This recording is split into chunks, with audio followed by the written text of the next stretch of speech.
Mesdames et messieurs, fidèles auditrices et auditeurs au bout des ondes, bonjour, bonsoir et bienvenue à toutes et à tous sur Radio Milaway dans l'émission Jeudi Actualité, 40 minutes pour convaincre. Avant de commencer en toute quiétude cette émission de ce jeudi 2 juillet 2020, tous nos regards se tournent vers Abidjan, la capitale de la Côte d'Ivoire, où les fortes pluies qui s'abattent sur la sous-région ouest-africaine ont causé d'énormes dégâts. Habitations, commerces et routes ont subi des affres de ce phénomène naturel. De pertes en vies humaines sont à déplorer dans certains quartiers de la capitale. Toute l'équipe de Radio Milaway exprime ses vives compassions aux populations sinistrées, prompt rétablissement aux blessés et ses condoléances aux familles éplorées. Mesdames et messieurs, l'actualité socio-économico-politique du Togo ne saura rester dans l'obscurité de nos analyses. Pour en parler, nous recevons pour vous depuis Lomé M. Kao Acholi. Il est le président de l'As Vito. Jeudi Actualité, 40 minutes pour convaincre, c'est depuis le studio Constellation Sylvanus Olympio, Marc Atidepé et Tavio Amorin, à qui nous rendons un vibrant hommage. Jeudi Actualité, 40 minutes pour convaincre, c'est tout de suite et maintenant. Bienvenue à toutes et à tous. Serge Komla-Duvon, c'est moi. Radio Milaway, la radio leader. Monsieur Kao Acholi, bonjour. Je me permets de rappeler à nos auditeurs et auditrices au bout des ondes que vous êtes le président de l'association des victimes de la torture au Togo, en abrégé ASVITO. Dites-nous, comment se porte votre association depuis le départ de monsieur Olivier Poko? Bonsoir Serge. Je salue toutes les auditrices et tous les auditeurs de la radio Milaway. Avant de répondre à ta question, je voudrais présenter à mon tour toutes nos condoléances aux familles ivoiriennes qui ont perdu leurs proches suite à la catastrophe causée par les dernières inondations. Toutes nos condoléances à ces familles ivoiriennes. Revenons donc à ta question. Je crois que l'As Vito va très bien. L'As Vito est toujours dans sa vision de faire du Togo un véritable État de droit, un État respectueux des principes des droits de l'homme et de démocratie. Et donc, à ce titre, nous sommes engagés dans les activités diverses, notamment dans le monitoring des lieux de détention, des lieux de privation de liberté, et aussi dans les plaintes des victimes de toute forme de violation, notamment les victimes d'actes de torture, de mauvais traitements, les victimes de spoliation des terres, d'expropriation des terres et autres. Nous recevons des plaintes et nous accompagnons les victimes afin qu'elles obtiennent des réparations. Et donc, l'As Vito également fait le monitoring des manifestations. Monitoring des manifestations publiques spontanées comme non spontanées, et nous faisons également des rapports périodiques dans lesquels nous faisons l'état des lieux en matière de droits de l'homme, de respect des règles, des principes et des règles démocratiques. Et nous faisons des rapports que nous adressons aux différents partenaires internationaux de l'État togolais en vue des recommandations et afin d'aider à l'amélioration de certaines pratiques qui ne sont pas démocratiques. Et donc, c'est dans ce sens que l'As Vito mène ses activités. L'As Vito travaille également en partenariat avec d'autres organisations internationales, notamment Amnesty International et les organisations onusiennes de droits de l'homme. Et sans oublier aussi nos partenaires nationaux avec qui nous travaillons nuit et jour pour l'amélioration de la situation des droits de l'homme dans notre pays. La SVITO travaille également en collaboration avec certaines institutions, notamment le ministère de la Justice surtout, dans le cadre des plaintes, dans le cadre des plaintes des victimes de torture et aussi des personnalités qui n'auraient pas obtenu justice, ou bien qui ne seraient pas d'accord avec des décisions de justice, ou bien qui se sentent avec des victimes de nos droits, disons. Donc c'est dans ce sens que nous travaillons également avec certaines institutions de l'État, et voilà un peu ce que je peux vous dire concernant la vie d'Asvito. Merci Monsieur Acholi pour l'explication. Je profite de l'occasion pour faire un coucou au commandant Ama Olivier Poko qui est en ligne depuis son pays d'accueil. Alors ma deuxième question pour vous, Monsieur Acholi, quelle lecture faites-vous de la situation des droits de l'homme dans notre pays et le Togo? Oui, et à cette question, je peux dire que l'état des lieux que l'on peut faire, sinon nous à notre niveau, ce que nous faisons, le constat que nous faisons de la situation des droits de l'homme est que nous avons des tests qui auraient pu nous aider quand même à vivre comme un modèle d'état de droit et de démocratie. Mais nous voyons que l'application de ces tests pose un problème énorme. Et donc, on assiste à d'autres choses qui semblent être au-dessus qui semblent être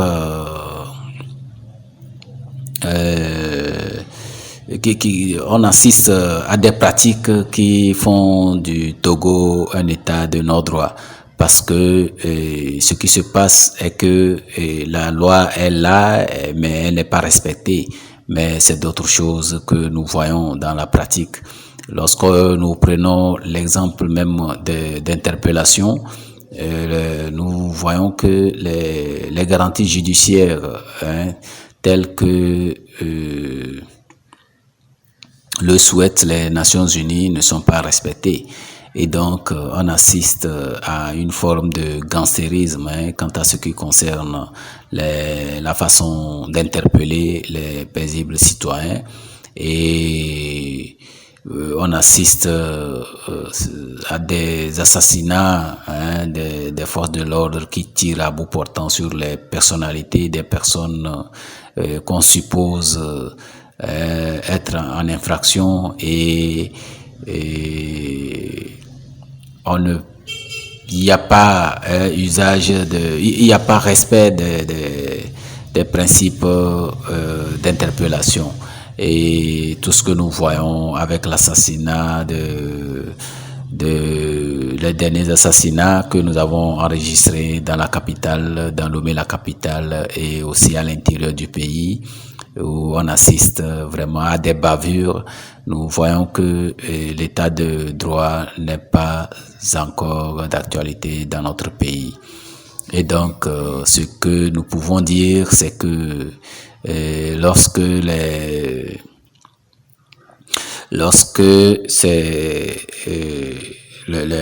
principes démocratiques ne sont pas acquis et que toute l'autorité est dans les mains d'une seule personne, il faut s'attendre aux bavures. Et donc, c'est ce à quoi nous assistons dans notre pays. Et tous les jours que Dieu fait, nous dénonçons ces actes, des meurtres et puis autres dérives dictatoriales du régime en place. Nous assistons à des méthodes vraiment de gouvernance qui ne font pas honneur à la démocratie africaine. Voilà, d'une manière ramassée, ce que je peux dire de la situation des droits de l'homme dans notre pays en ce moment. Nous émettons depuis Mulhouse, France.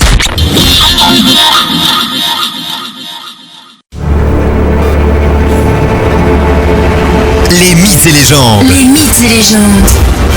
Quand la réalité dépasse la fiction. Dépasse la fiction. Les mythes et légendes. Les mythes et légendes. Sur Radio Milaway. Monsieur Acholi Kawo, dites-nous, en tant qu'homme avisé des droits humains au Togo, pourquoi notre pays, le Togo, ne parvient-il pas à venir à bout des crimes de torture malgré les engagements que le gouvernement a pris devant les Nations Unies? En vérité, notre pays ne parvient pas à respecter parce qu'il n'y a pas une volonté politique. Les dirigeants n'ont pas pour priorité la protection et la promotion des droits de l'homme.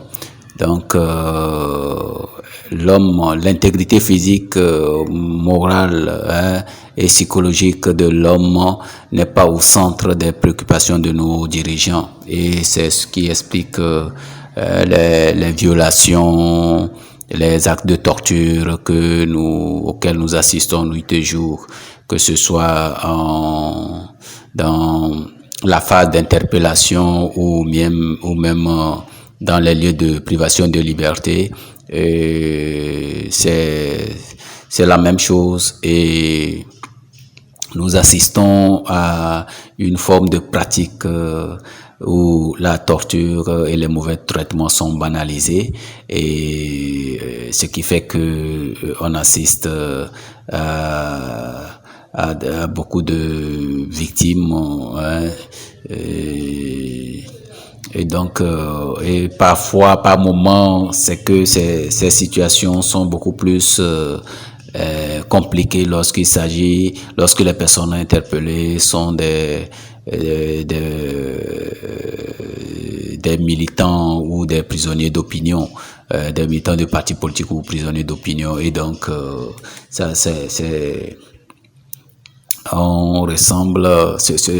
ressemble à je sais pas, c'est-à-dire qu'on assiste à la loi du plus fort qui cherche à éliminer, à écraser le plus faible. Et donc, voilà un peu ce qui explique les actes de torture.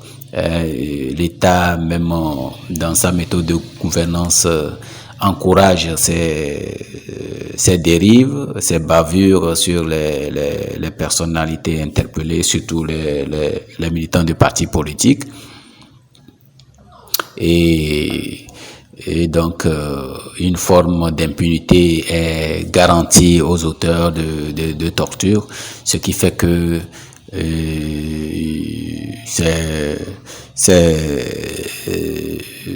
les auteurs ne sont pas inquiétés et puis ils commettent des actes de violation sur des personnalités, sur des personnes civiles et sur les populations civiles.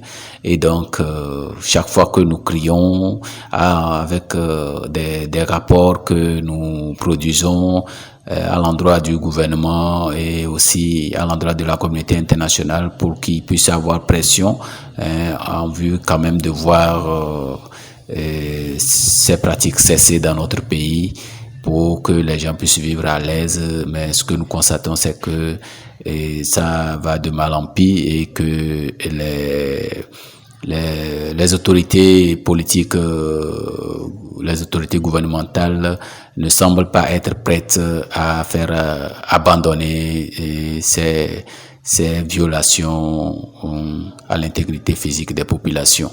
Et donc, ce que nous voyons au contraire, c'est que On assiste même à des promotions des auteurs même qui sont mis en cause dans des rapports. On constate qu'ils sont promus à des postes de grande responsabilité et autres. Et donc, il y a une forme de banalisation d'actes de torture, sinon d'encouragement d'actes de torture. Et cela met véritablement les populations en danger. Voilà.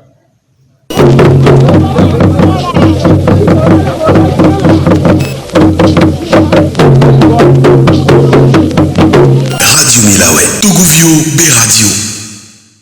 Monsieur Acholi Kao, en 2019, en août surtout, les Nations Unies ont fait des recommandations au gouvernement togolais l'invitant à libérer les prisonniers politiques et à améliorer le cadre des interpellations. Quel est le bilan que vous pouvez faire de cette recommandation? Est-ce que le gouvernement togolais a pu mettre en œuvre ces recommandations? Si oui, comment? Sinon, pourquoi? Oui, merci Serge. Effectivement, en 2019, précisément en août 2019, le comité contre la torture a fait des recommandations demandant aux autorités togolaises d'améliorer plusieurs cadres des droits de l'homme, notamment en demandant explicitement la libération des prisonniers d'opinion, notamment ceux qui ont été arrêtés les militants de l'opposition qui ont été arrêtés lors des manifestations politiques. Et donc, depuis ces recommandations jusqu'à ce jour, un an après,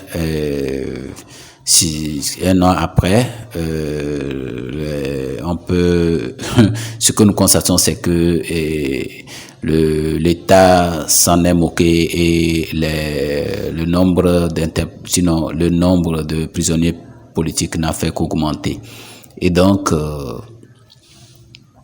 vous comprenez que l'État est indifférent, les autorités gouvernementales sont indifférentes des recommandations des Nations Unies. Et cette situation nous inquiète beaucoup, nous qui sommes des acteurs nationaux, parce que si nos recommandations, si nos interpellations ne font pas peur aux autorités gouvernementales, en principe, les experts des Nations Unies devraient être considérés par ces autorités. Mais ce que nous constatons, c'est que l'État est indifférent, sinon s'en moque pas mal. Et je rappelle que ces recommandations ne sont pas faites au hasard. C'est suite à des rapports alternatifs que nous avons, la société civile togolaise a envoyé dans la Civito. Et donc, c'est au vu de ces rapports et aussi d'autres informations que les experts des Nations Unies ont pu faire ces recommandations. Et donc, à ce jour, nous courons toujours après le gouvernement pour lui demander de mettre en œuvre ces recommandations parce que les prisonniers d'opinion sont très nombreux et avoisinent la centaine.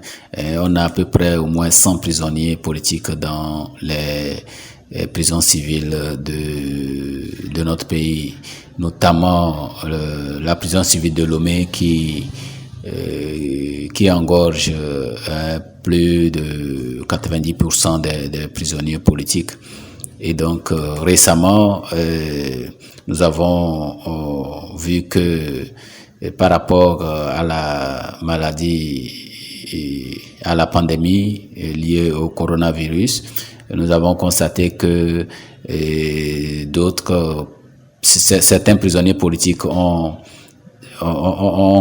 été contaminés par la maladie dans leur lieu de détention. Et à l'issue de cela, nous avons appris des transfèrements tous azimuts. Et à l'heure où je vous parle, plusieurs familles ne savent pas où se trouvent leurs proches qui ont été arrêtés. Et il y a même des cas de disparus. de cas de disparition forcée parce que nous avons un cas du nommé Kossi Sakibou qui a été arrêté depuis février 2020 et à ce jour, au moment où je vous parle, les familles sont toujours à la recherche de leurs proches et ne l'ont toujours pas localisé dans presque toutes les prisons de notre pays. Voilà un peu la situation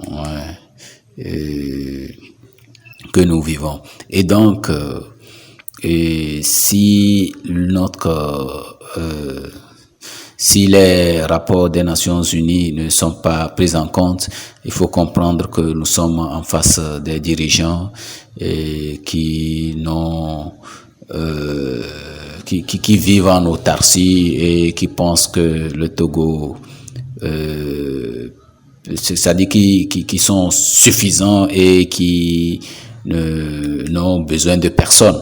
Et donc, il appartient maintenant à la communauté internationale de prendre ses dispositions pour pouvoir s'affirmer, notamment, et pour pouvoir amener les autorités togolaises à mettre en œuvre les recommandations venant de ces institutions internationales. C'est tout ce que nous pouvons dire à ce niveau. Et donc, voilà un peu la situation, encore une fois, comment nos autorités considèrent les droits de l'homme et comment elles bafouent pas mal les recommandations de la communauté internationale. Monsieur Atcholikao, vous êtes le président de l'association des victimes de la torture au Togo. Et pour cette casquette, vous vous êtes permis de rendre visite à beaucoup de prisonniers dans les prisons civiles du Togo. Dites-nous, combien de prisonniers politiques comptent aujourd'hui les prisons civiles du Togo?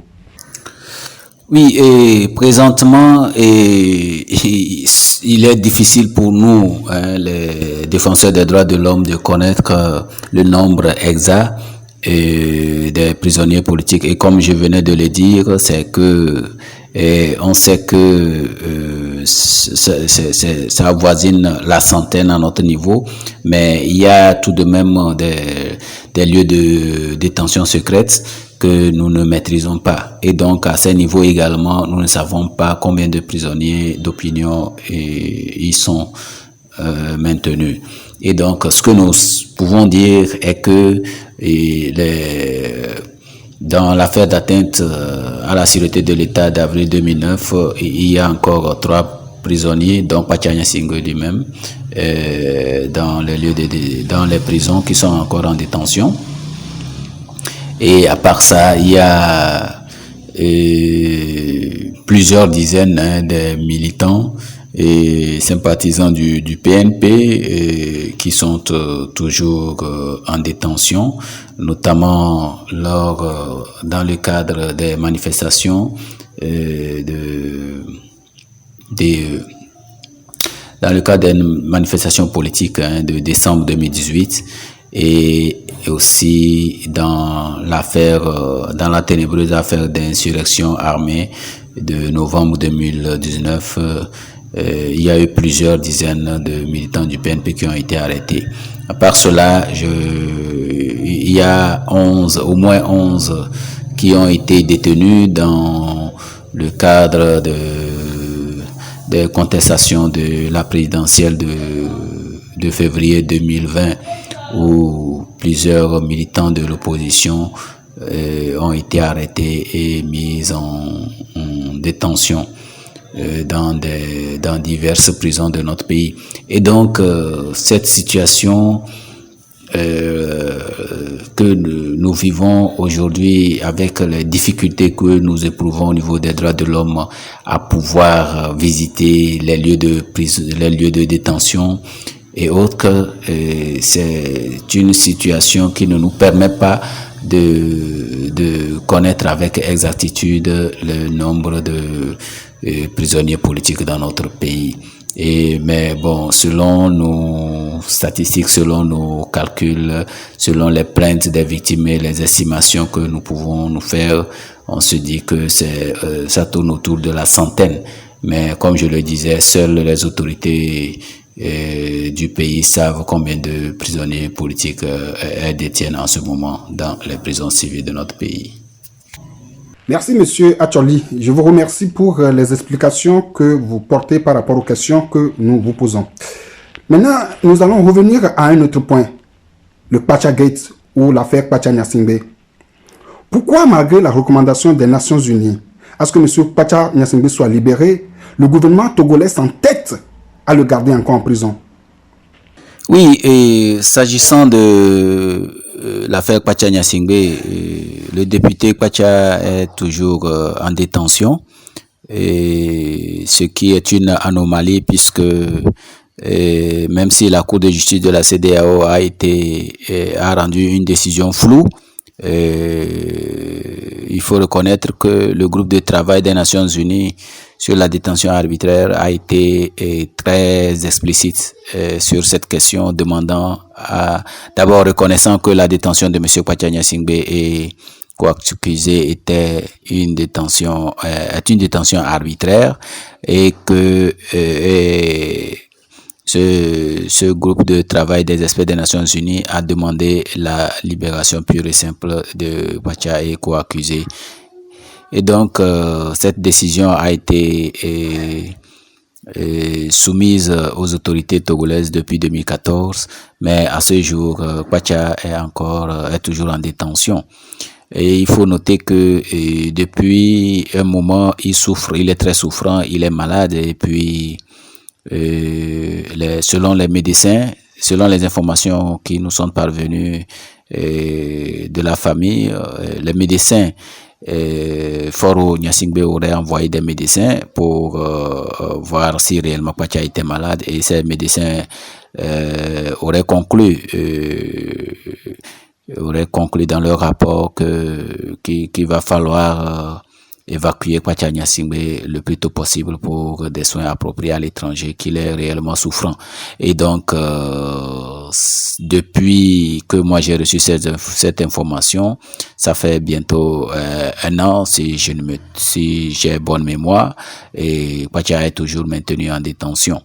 Et donc, tout porte à croire que son demi-frère, qui est le chef de l'État, M. Faure Nyasingbe, et a une intention qui frise a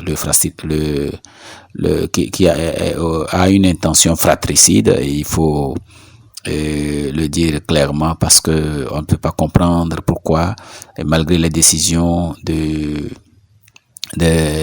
juridictions compétentes universelles, il continue pas à maintenir son demi-frère en prison. Et donc, c'est vraiment l'illustration le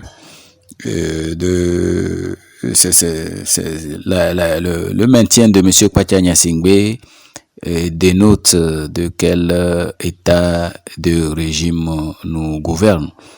Ça démontre que nous sommes gouvernés par des personnes qui n'ont aucun respect, ni pour la loi, ni pour les juridictions, et qui ne font qu'à leur tête. Et c'est ce qui est triste et très dangereux. Et vous comprenez que si aujourd'hui il y a des dérives démocratiques, si aujourd'hui il y a des dérives dictatoriales qu'on n'arrive pas à gérer, et c'est parce que il n'y a pas de loi. Ce ne sont pas des lois qui gouvernent le pays. C'est pas la loi ni le droit qui gouverne le pays, mais le pays, c'est parce que le pays, tous les pouvoirs sont entre les mains d'une seule personne. Monsieur Faure Nyasingbe s'est arrangé à avoir tous les pouvoirs législatifs, judiciaires, en plus de son pouvoir exécutif qu'il détient depuis plus de 15 ans. Et donc, lorsque ces pouvoirs, toute l'autorité est entre les mains d'une seule personne, vous comprenez que les dérives, il y aura que de dérives. Et c'est ce que nous vivons présentement avec tout le lot de des crimes que nous enregistrons nuit et jour, sans oublier les braquages qu'on ne cesse sans oublier les braquages qui causent l'insécurité à Lomé et aussi à l'intérieur du pays. Aujourd'hui, c'est encore des crimes économiques et bon, monsieur Fogna Singbe, lui, ce n'est pas son problème pourvu que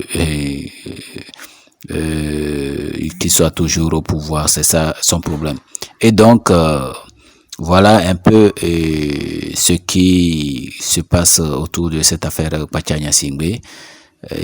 C'est vraiment triste et c'est très déplorable, mais bon, c'est la réalité que nous vivons en ce moment et voilà. En réalité, c'est monsieur Fogna Singbe qui a téléguidé le procès de fond en comble au niveau de la Cour suprême et a demandé qu'on condamne les innocents. Et vous savez que c'est après cela que les victimes ont porté plainte au niveau de la Cour de justice de CEDEAO qui a rendu un arrêt en 2013 reconnaissant d'abord que les victimes n'ont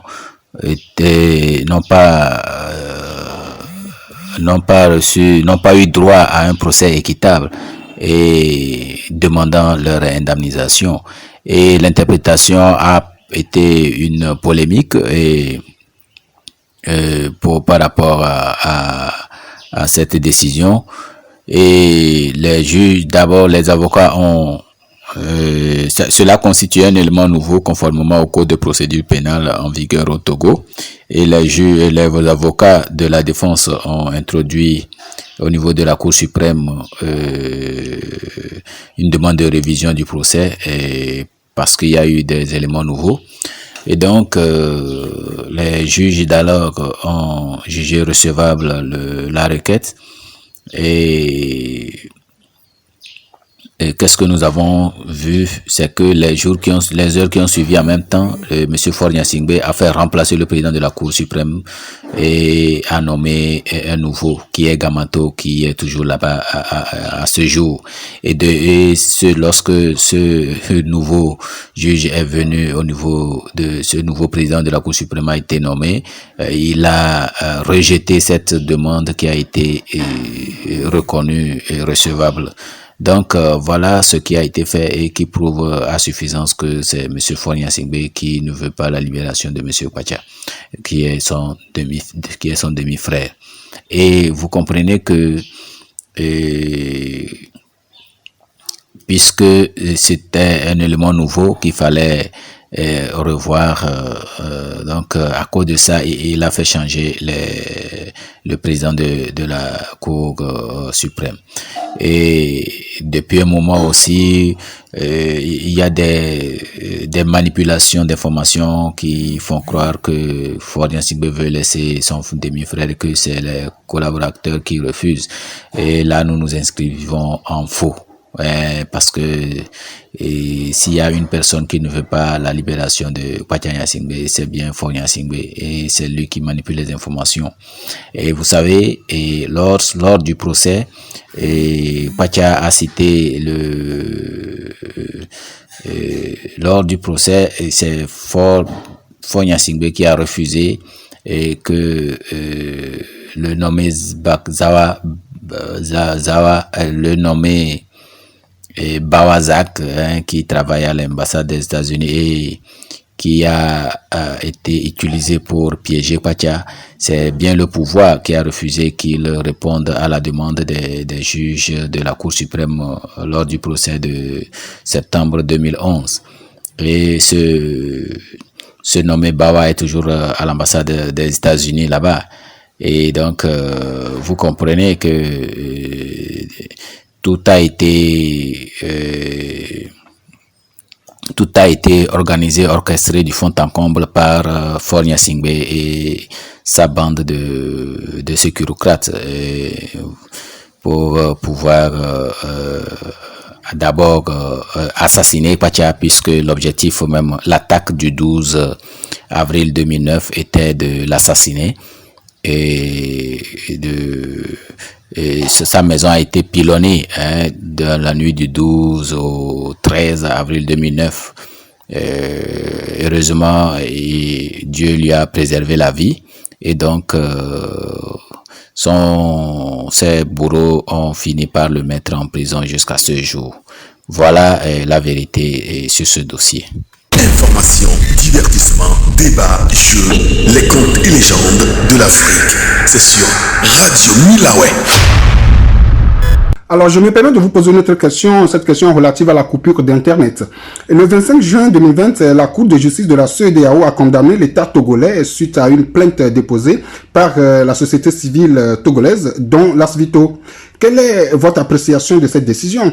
Et dites-nous, quel est le secret de cette réussite de l'action collective que la société civile togolaise a menée, Monsieur Kawacholi? Oui, et sur la décision relative à la coupure, sur la décision de la CEDEAO relative à la coupure d'Internet au Togo, et naturellement c'est une grande satisfaction et à notre niveau, au niveau de la CEVITO, et c'est puisque c'est ce que nous avions eu en tête, c'était notre but, que l'État, que la Cour dise si véritablement, si l'État a le droit comme ça de couper l'Internet, comme cela s'est passé en 2019 lors des manifestations à caractère politique. Et donc, nous avons été très satisfaits de cette décision de la Cour de justice de la CEDEAO qui a reconnu que c'est vraiment une violation de la liberté d'expression et qui enjoint l'État à corriger ces formes de pratiques. Et donc, le secret de cette réussite, c'est que il faut reconnaître que l'initiative est venue d'une organisation internationale qui est connue pour sa crédibilité. Il s'agit de l'ONG Amnesty International, qui est une ONG puissante. Et donc, l'initiative est venue de cette organisation et je profite de vos micros pour exprimer toute notre gratitude à son directeur national au Togo et par lui exprimer toute notre reconnaissance à l'ONG Amnesty International. Et d'ailleurs, vous savez, j'ai eu vent de ce que le responsable des Nations Unies chargé de ces questions des questions numériques s'est prononcé déjà, en comparant d'ailleurs le Togo à la Russie. Et donc vous comprenez que c'est une décision très appréciée à l'échelle internationale parce que c'est une première, si je n'abuse pas, donc c'est une première et ça fait cas d'école, ça va faire un cas d'école au-delà du continent africain, ça va faire cas d'école dans plusieurs régions du monde.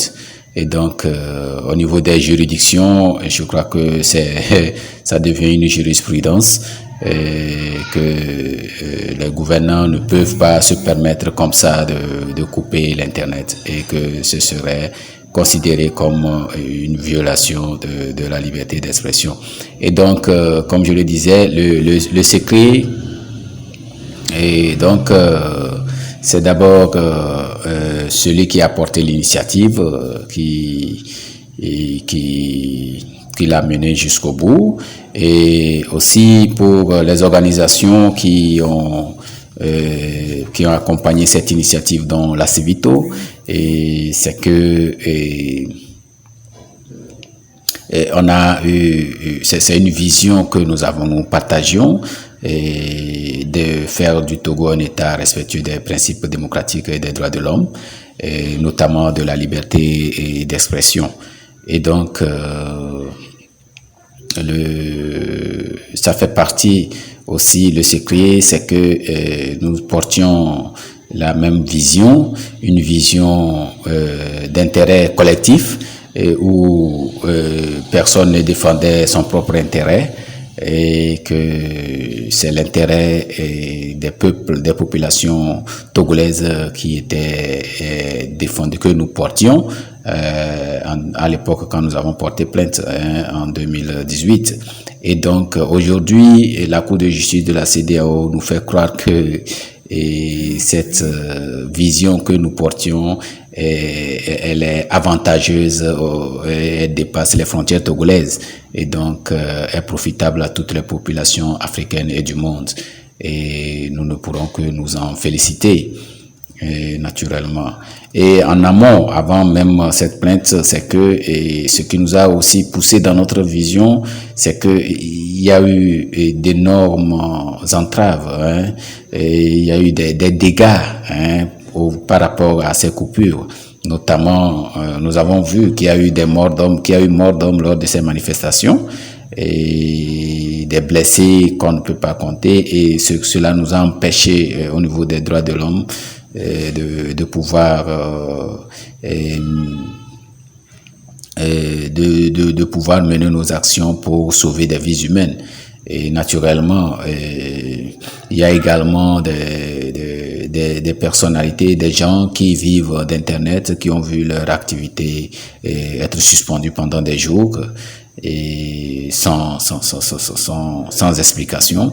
Et selon les estimations, selon les experts, ça fait près de 2 millions de dollars que le Togo aurait perdu par rapport à cela, selon les estimations. Et donc, vous voyez que c'est très énorme. Et le Togo, un pays sous-développé qui se permet de jeter son argent par des fenêtres à travers des méthodes rétrogrades. Vous comprenez que ce n'est pas aisé ce n'est pas aisé de laisser que ces choses-là continuent. Et donc, aujourd'hui, l'État sait qu'il ne peut plus se permettre ces choses-là. Et si je m'en vais également dire que avant cette décision, rien n'empêchait l'État togolais à ne pas couper l'Internet, parce qu'il n'y avait pas de test pour protéger la liberté d'expression, notamment concernant les outils de télécommunication comme le Wi-Fi et autres. Et donc aujourd'hui, à travers cette décision de la Cour de justice de CEDEAO, c'est déjà ça devient un texte de loi, une jurisprudence, et l'État ne peut plus se permettre. Donc avant cette décision, il n'y avait rien qui empêchait l'État, et aujourd'hui nous avons un cadre juridique qui nous permettra d'attaquer l'État si d'aventure il récidivait dans la coupure d'Internet lors des manifestations politiques et autres. Et donc je crois que la décision a été claire, et on demande à l'État de mettre en place des lois pour protéger la liberté d'expression. Et donc véritablement c'est une décision à saluer, et nous sommes très fiers de faire partie de ceux qui ont porté cette initiative. Voilà. Oui, et pour ceux qui pensent que la société civile doit prendre le devant de la lutte, et qu'il faille mettre les partis politiques, les leaders politiques de côté, moi je crois que c'est un faux débat, c'est un faux problème, parce que la position, elle se mérite, la position se mérite, et les partis politiques, les acteurs politiques, c'est du travail, c'est par un travail effectué sur le terrain, et aussi par leur engagement et leur détermination que les gens ont pu avoir la confiance des militants pour créer leur parti. Et voilà, donc en ce qui concerne les partis politiques, c'est des militants qui sont derrière et donc, s'il y a des acteurs de la société civile qui pensent pouvoir être au devant de la lutte pour mener cette lutte pour l'alternance, je crois que ces acteurs doivent mériter leur place. Et il ne s'agira pas de mettre quelqu'un de côté de mettre quelqu'un à la place de l'autre. Non. Donc, il faut que ces acteurs de la société civile qui pensent pouvoir mener la lutte jusqu'à l'aboutissement, qui pensent pouvoir atteindre le but, puissent véritablement s'imposer, s'affirmer sur le terrain et convaincre les militants à cette cause. Et donc, venant même à la société civile, je crois qu'il n'y a pas une société civile aussi neutre que ça. Donc, il y a toujours eu des accointances entre les acteurs de la société civile et les partis politiques. Donc, il y a toujours ces accointances et dire aujourd'hui qu'il y a une société civile qui est aussi neutre, aussi indépendante que ça, moi je ne pense pas et je pense que les organisations de la société civile, sinon les acteurs de la société civile, sont pour des raisons idéologiques et aussi pour des raisons de finances, se sont affiliés à certains partis politiques, et c'est ce que nous constatons sur le terrain. Dire aujourd'hui que les acteurs de la société civile puissent prendre le devant de la lutte et que les partis politiques soient derrière, je crois que c'est un faux problème. C'est revenir au même problème, sinon c'est faire du surplace ou vendre de l'illusion aux gens. Donc voilà ma position par rapport à cette idée.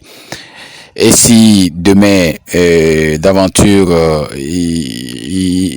le besoin se faisait sentir qu'on puisse aller vers une société civile efficace, je crois que la providence se pourvoira de la qualité de ces acteurs qu'il faudra pour être à l'avant-garde de la lutte.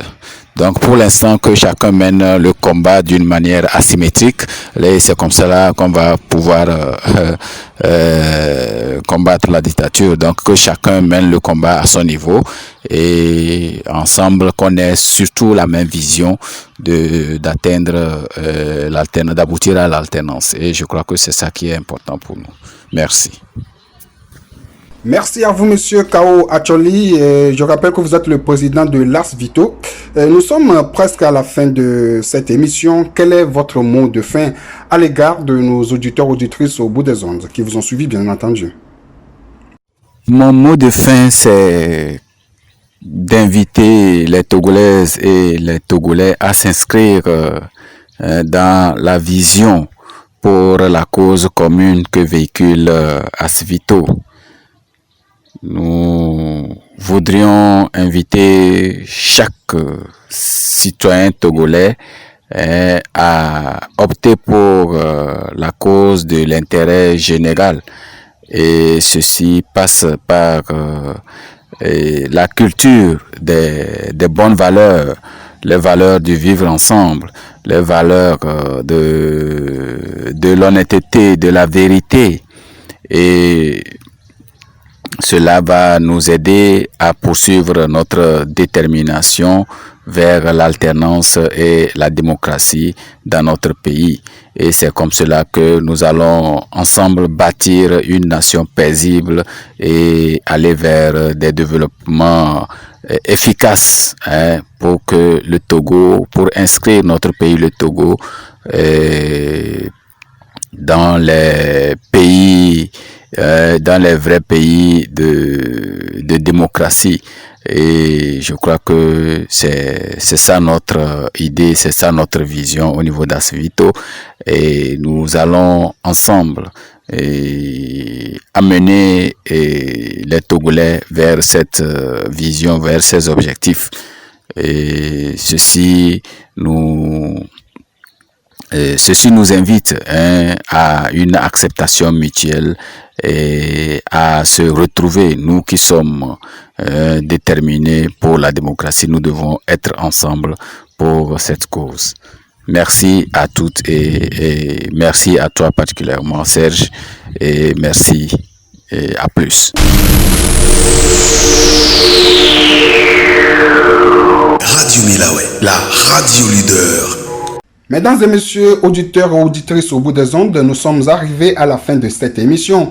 Merci de votre fidélité, merci de votre légendaire fidélité à nos programmes sur Radio Milawe. Nous avons reçu pour vous et pour votre plaisir Monsieur Kawo Acholi. Il est le président de l'Asvito. Le prochain rendez-vous, c'est le jeudi prochain à la même heure sur la même chaîne. Si Dieu ne vient pas, nous vous retrouverons.